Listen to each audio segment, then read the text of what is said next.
Sponsored by Bangjak, Sustainable Business Development in Harmony with the Environment and Society.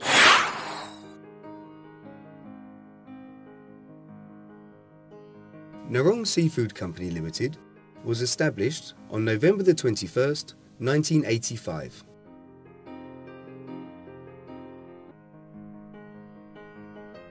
We have developed products in tune with customers' requirements, convenience and affordability.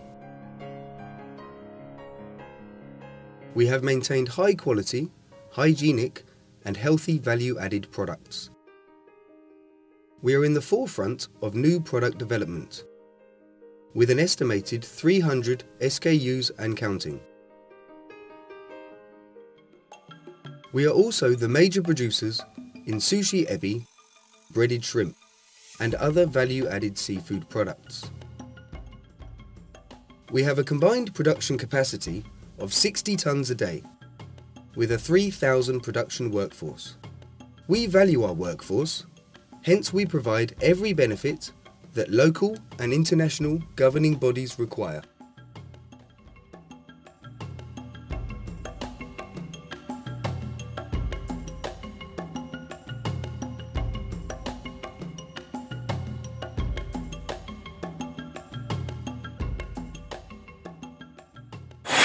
So, okay, moving toward the ASEAN economic community, how do you see the market in this integrated community so far? So we are surprising. What are your key challenges? Yeah, surprisingly, we are 1/3 of the seafood exporter or of the food exporter to the world. So the challenging is how can we turn ourselves into the kitchen of the world as ASEAN?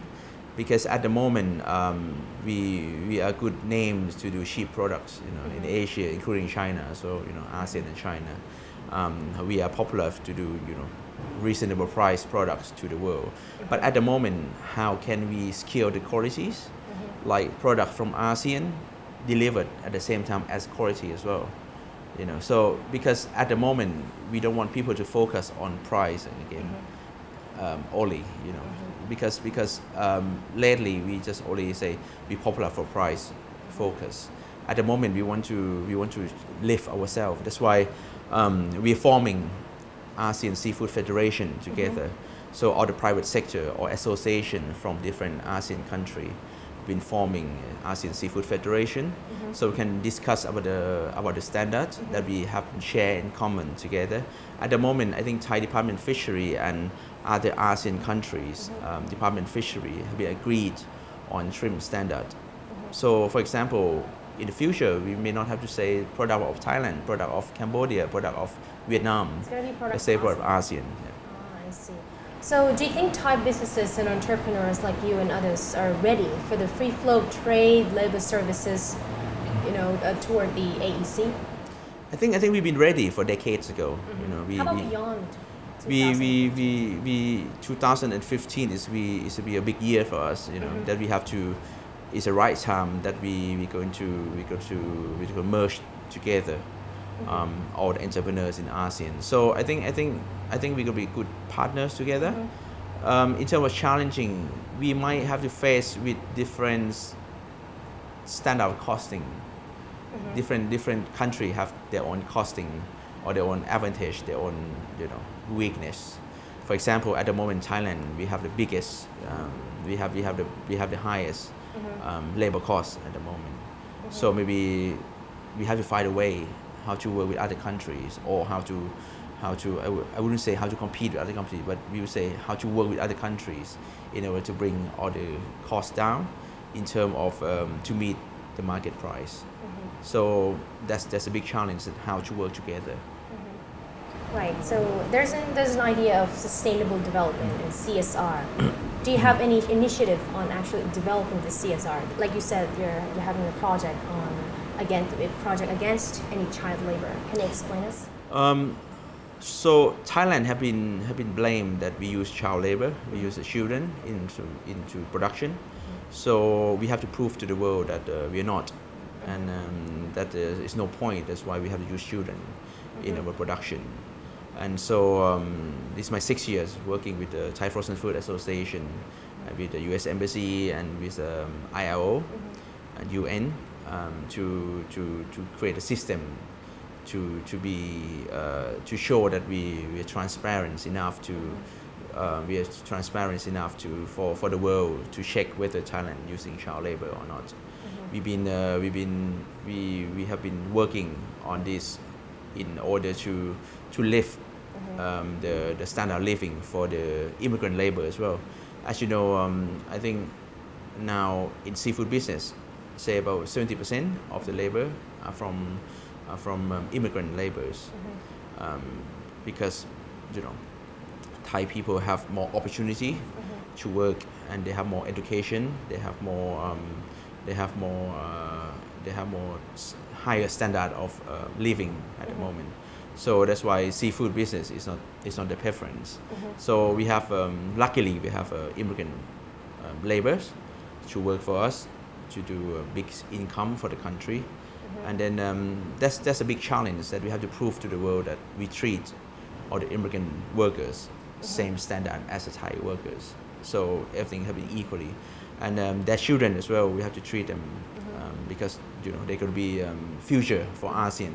So at the moment I'm working with LPN, which is one of the NGO that we supporting a school called White Kampara School in Samut Sakhon.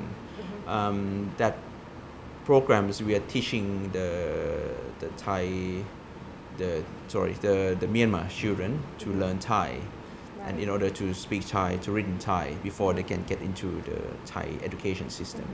So Thai Frozen Food Association and LPN are working strongly to improving the quality of life for the children that come with their parents to Thailand. So talking about immigrant workers, do you have any immigrant workers, for example, working here in the factory from Myanmar? Yeah, we have. How many? We have about here we have about 80% Myanmar from workers from Myanmar, and they are good.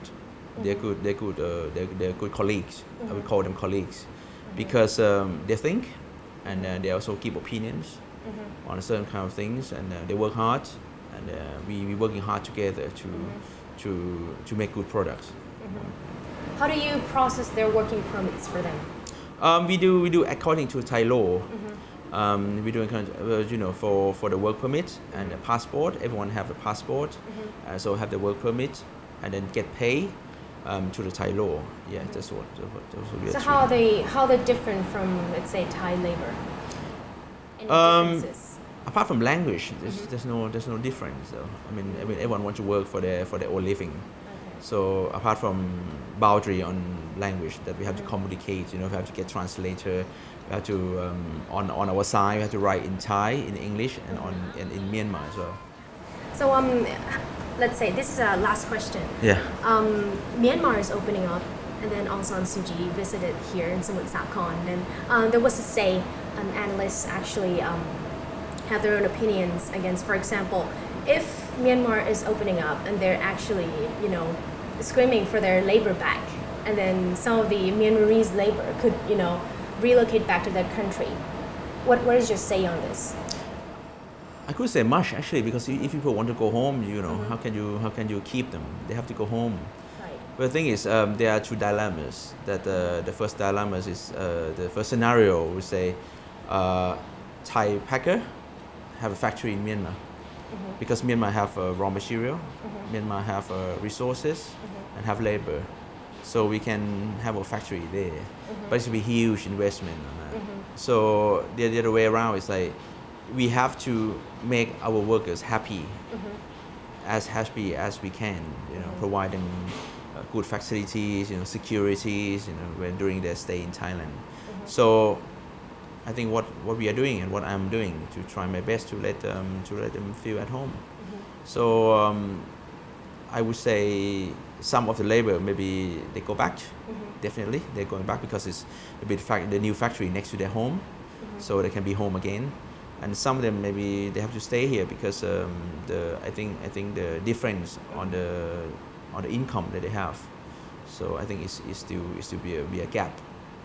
Some of them to say, look, if I live in Thailand, I earn more than I'm living in Myanmar. So it depends on personal personal assumption, which we can't force them to leave or force them to leave our country. Have you conducted any feasibility that to have your factory in Myanmar, for example?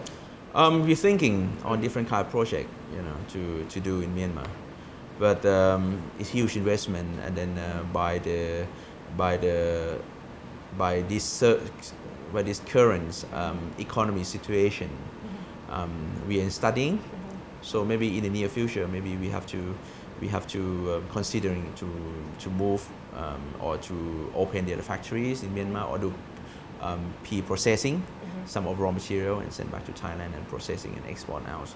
But I won't worry because we're going to be ASEAN, so we're going to be AEC, so it's really no borders between the countries in ASEAN, so that's really good. Thank you. Thank you very much. That wraps up today's Toward 2015. We'll see you again, same time, same place, same channel. Until then, สวัสดีค่ะ